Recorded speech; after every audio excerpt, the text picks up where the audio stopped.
नमस्कार दोस्तों, स्वागत है, अभिनंदन है आप सभी का एक बार फिर से आपके अपने यूट्यूब चैनल संस्कृत ग्रुप्स पर। साथियों, आरजीएचएस से रिलेटेड हर अपडेट इस चैनल पर बहुत बेहतर तरीके से आपको समझाने का प्रयास रहता है और उसी क्रम में प्रस्तुत है आज का वीडियो।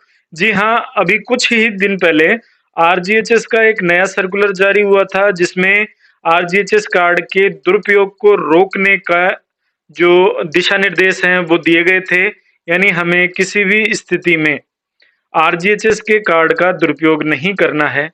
आज उसी क्रम में एक नया सर्कुलर जारी हुआ है, लेकिन इस बार आरजीएचएस योजना के प्रभावी क्रियान्वयन को लेकर है।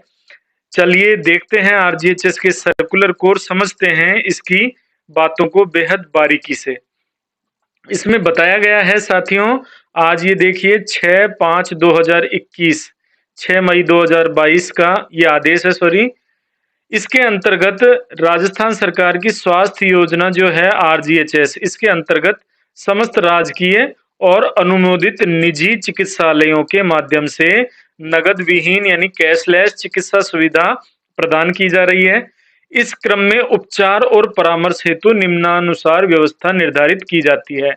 यानी कि जो कैशलेस आरजीएचएस स्कीम है, इसके अंदर कुछ अपडेट किया गया है।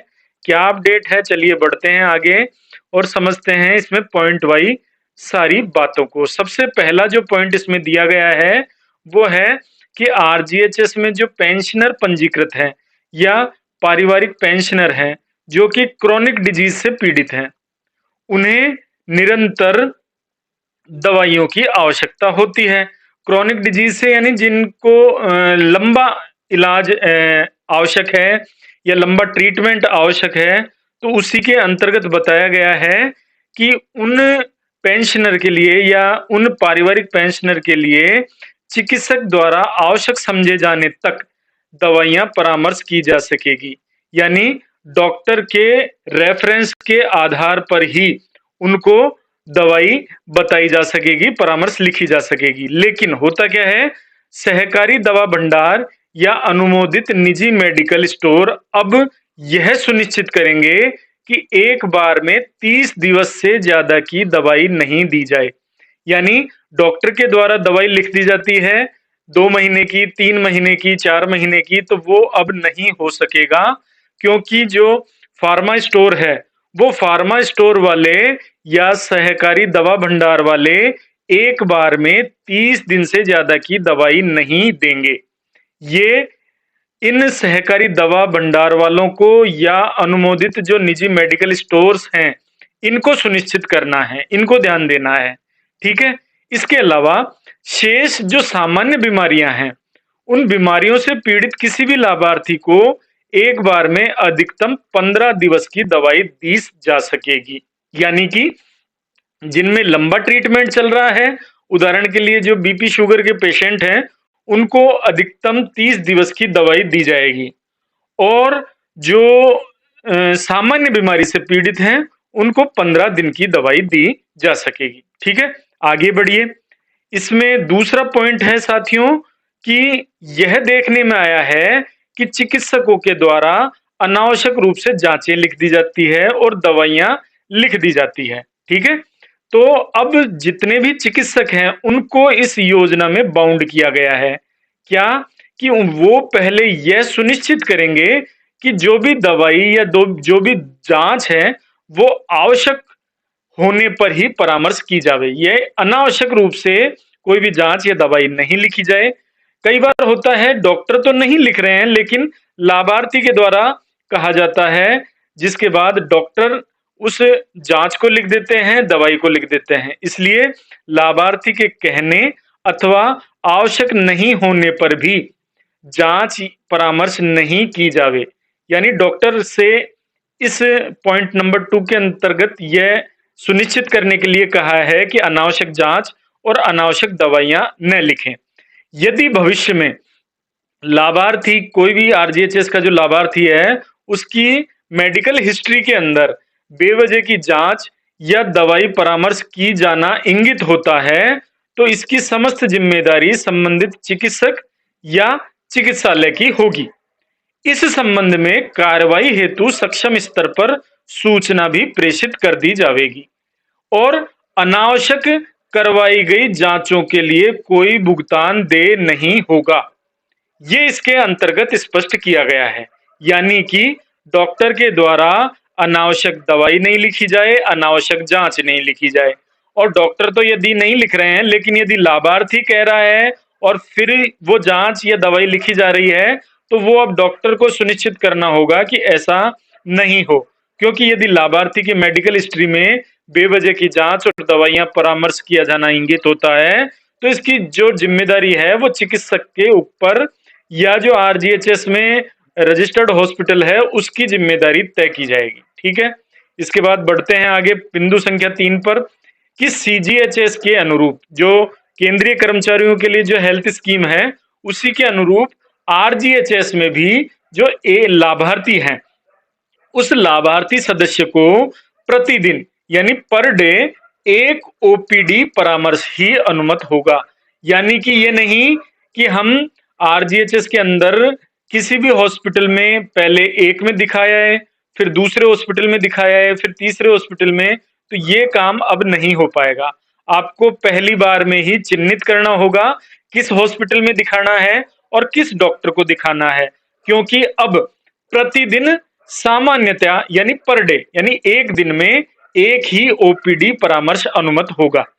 यदि आपको आवश्यकता पड़ती है तो चिकित्सक की लिखित अभिशंसा के आधार पर 2 और ओपीडी परामर्श प्रदान किए जा सकेंगे, लेकिन उसके लिए डॉक्टर अपने खुद के लेटर हेड पर लिख करके देगा कि भाई इनको और लिखित परामर्श की आवश्यकता है। उदाहरण के लिए किसी एक डॉक्टर के पास गए, उनसे संबंधित परामर्श प्राप्त कर लिया, लेकिन अब दूसरे डॉक्टर का परामर्श आवश्यक है, तो पहले वाले डॉक्टर के द्वारा लिखित में दिए जाने पर ही दूसरा ओपीडी प्रदान किए जाएगा, यानी 2 और ओपीडी मिल पाएंगे। यानी कि प्रतिदिन अधिकतम 3 ओपीडी परामर्श प्राप्त हो सकेंगे। एक तो सामान्य रूप से मिलेगा और 2 जो अतिरिक्त मिलेंगे वो डॉक्टर के द्वारा लिखित में दिए जाने पर ही उनके परामर्श का आपको अनुमति मिल पाएगी। इसके अलावा यह आवश्यक होगा कि चिकित्सालय रेडियोलॉजी फिल्म जैसे सीटी स्कैन है, एमआरआई है, एक्सरे है, ये स्वयं के प्रयोग हेतु सुरक्षित कर उसकी समय मूल प्रति लाभार्थी को उपलब्ध करा देंगे। यानी जैसे हॉस्पिटल में किसी भी पेशेंट का सीटी स्कैन होता है, एमआरआई होता है या एक्सरे होता है, तो उसमें जो भी रिपोर्ट है वो डॉक्टर देख लेंगे या हॉस्पिटल वाले देख लेंगे और उसकी मूल प्रति लाभार्थी को दे दी जाएगी। फिर इसके आगे देखिए, यह देखने में आया है कि चिकित्सालयों के द्वारा इंडोर यानी भर्ती होने पर या डे केयर में डिस्चार्ज के समय दी जाने वाली दवाइयां उपलब्ध नहीं कराई जा रही है। यानी जब तक ट्रीटमेंट चल रहा है तब तक तो दवाइयां मिल रही है, लेकिन जैसे ही उन्हें डिस्चार्ज किया जा रहा है उसके बाद 7 दिन की या 15 दिन की दवाइयां दी जाती हैं, वो इसके अंतर्गत उपलब्ध नहीं करवाई जा रही है, ऐसा उनके देखने में आया है। तो इसलिए इस कार्यालय के परिपत्र संख्या ये इन्होंने दी है 14/7/21 के पालना अनिवार्य रूप से सुनिश्चित किए जाए।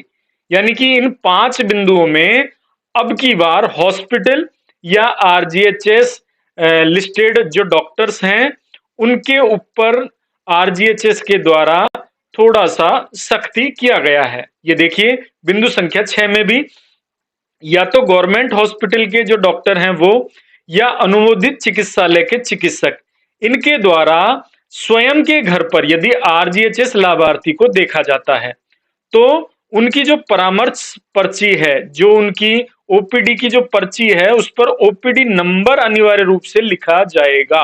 ये जरूर ध्यान देने वाली बात है। और इसके अलावा चिकित्सक परामर्श पर्ची पर रोग की प्रकृति यानी रोग कैसा है, उसका प्रकार क्या है, उसके लक्षण क्या है और दिनांक के साथ साथ स्वयं की मोहर यानी डॉक्टर स्वयं की मोहर लगाएंगे जिसमें उनका नाम होगा, उनका पदनाम होगा, उनके चिकित्सालय का नाम होगा। इसके अलावा आरएमसी नंबर भी उस मोहर में अंकित होगा। ये अब अनिवार्य कर दिया गया है। तो इस तरीके से कुल 7 बिंदुओं में जो आरजीएचएस योजना है, इस योजना का प्रभावी क्रियान्वयन हो सके और लाभार्थियों का इसको आरजीएचएस योजना अंतर्गत बेहतर लाभ मिल सके, इसका प्रयास आरजीएचएस के द्वारा किया जा रहा है। तो ऐसे में आरजीएचएस उपभोक्ताओं से भी मेरा निवेदन है इस वीडियो के माध्यम से कि राजस्थान सरकार द्वारा एक बेहतरीन योजना कर्मचारियों के हित में, पेंशनर्स के हित में, फैमिली पेंशनर्स के हित में, और भी जो इस आरजीएचएस योजना अंतर्गत कैटेगरीज हैं उनमें रजिस्टर्ड जो कैंडिडेट हैं, जो लाभार्थी हैं, उनके लिए बहुत ही बेहतरीन योजना है। तो कृपया इसका सदुपयोग करें, इसका दुरुपयोग न करें, क्योंकि दुरुपयोग की स्थिति में जो आपका आरजीएचएस कार्ड है वो हमेशा के लिए बंद किया जा सकता है। ठीक है साथियों, मिलते हैं अगले वीडियो में, तब तक के लिए नमस्कार।